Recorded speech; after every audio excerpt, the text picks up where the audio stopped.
Hello and welcome to Horticulture. Thanks for joining me. I wanted to take a look today at how gardens change through disease or necessary pruning.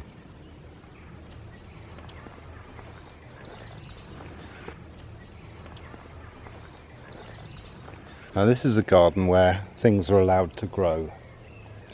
That's how it was designed, that's how it's been lived for decades. So every now and then something will die. Well, this that we're looking at here, this is a self-seeder, and they just ignored it, or got used to it, it grew, and now I have to trim a gap so we can walk through.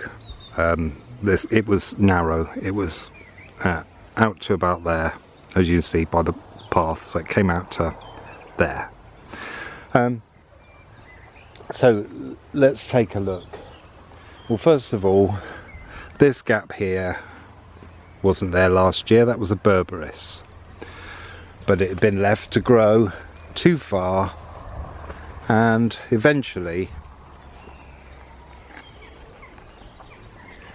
it was easier to take it out than deal with it, if you know what I mean. Now here, this is a site of Phytophthora. Has to be dealt with very carefully.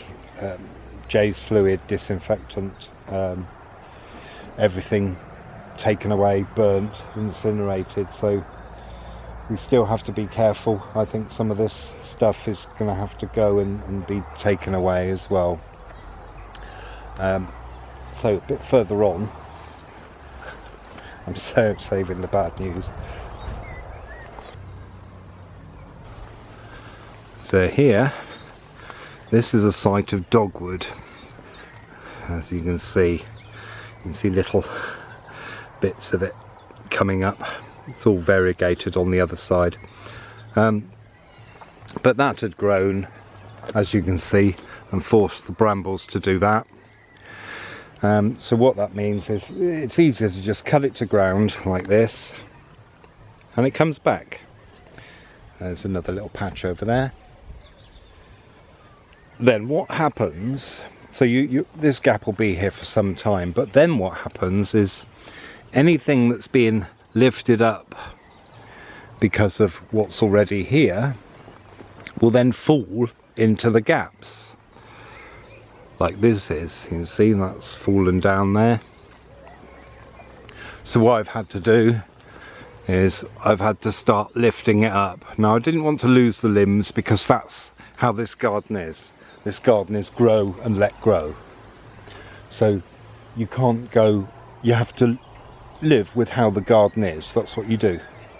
You don't go into a garden that is a Japanese garden, for example, and put plantings in the gravel. That's not what you do. So this means that you have to do a bit of crown lifting to just lift it up, because these are lots of little paths through here and around. So what you do is you take some dead, usually cut the dead, or cut branches that are under and aren't going to get light, and it will lift, and you can keep lifting it, and the branch will lift up like this one. This one I think was down here like that, as was that one. So as soon as I took the end off, it sprung up here, and then I didn't need to take much off this branch. So that's kind of how you deal with it. Now this dogwood here is that's all been done, but of course once you start cutting things down, it means there's more light for weeds to get in. So that's cleavers, but that's not going to be too much of a problem to pull out, so I'm not too worried about that at the moment. Well, saddest thing, well, you can see just to the left of the bench there was either side of the bench actually, there was a juniper skyrocket which got blown by the wind. That's it. Once you've got a branch off and they look rubbish, you need to take them down. But here, I only noticed this morning. Can you notice anything? Lots of branches with no leaves on, and this was packed. Now that means, and if you look here, look at that colour. This has got ash dieback, and if you come with me under here, you'll see just what an incredibly sculptural trunk this has.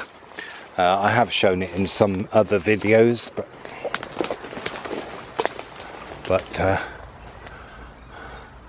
look at that. All joined. That's joined to there. They got another one, and that one on the end. And it just goes through. I mean, isn't it an incredible tree? But sadly, his life is limited. So I don't know. We're not sure what to do.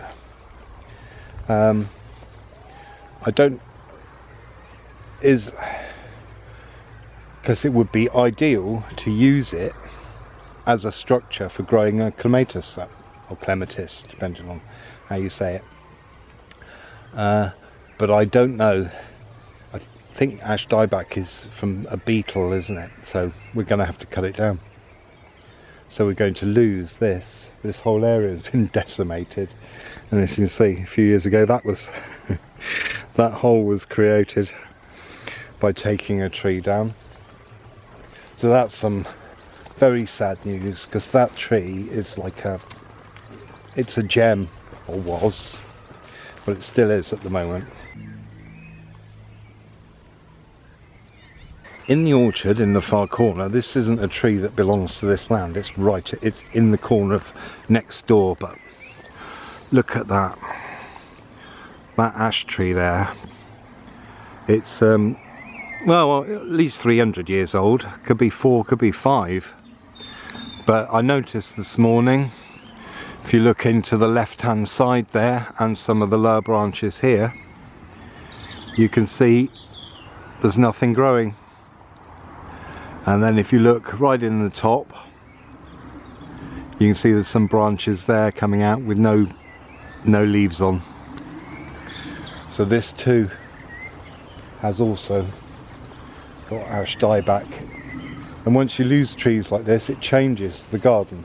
I mean, obviously it's empty, it's like someone dies, someone close to you dies, so you have a space for a while, and then eventually you get used to it and the space gets filled. Yeah, maybe 300. But look at it, it's amazing.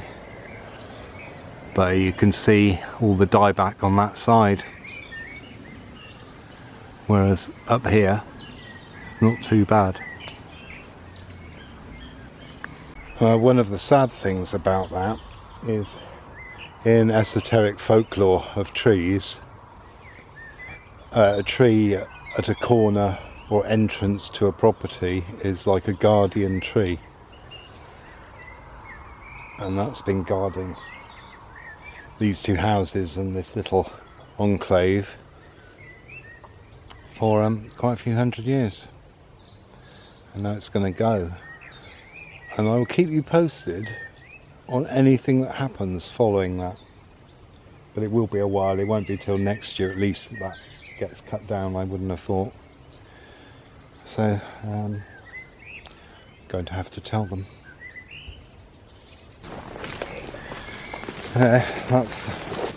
So you have to find ways of living with it.